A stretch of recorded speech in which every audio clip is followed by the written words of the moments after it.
ભાવનગર શહેર અને જિલ્લામાં છેલ્લા ઘણા સમયથી અતિશય બફારાને કારણે લોકો ત્રાહિમામ પોકારી ગયા હતા.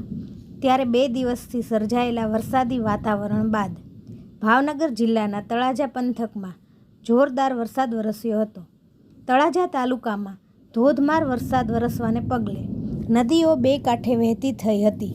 સૂકી પડી ગયેલી નદીઓમાં નીરવ વહેતા થયા હતા. ખેડૂતોના ચહેરા ઉપર મુસ્કાન આવી ગઈ હતી.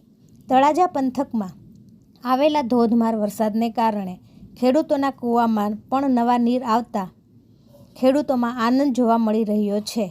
જો કે લાંબા સમય બાદ ગરમીમાંથી રાહત મળતા ગ્રામ્ય વિસ્તારમાં પણ લોકો ઠંડકનો અનુભવ કરી રહ્યા છે.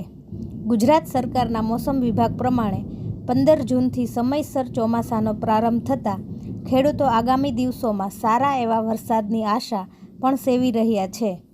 જો કે હાલમાં ચોમાસાનો પ્રારંભ સારી રીતે થતાં ખેડૂતની અપેક્ષા ઊંચાઈ ઉપર છે.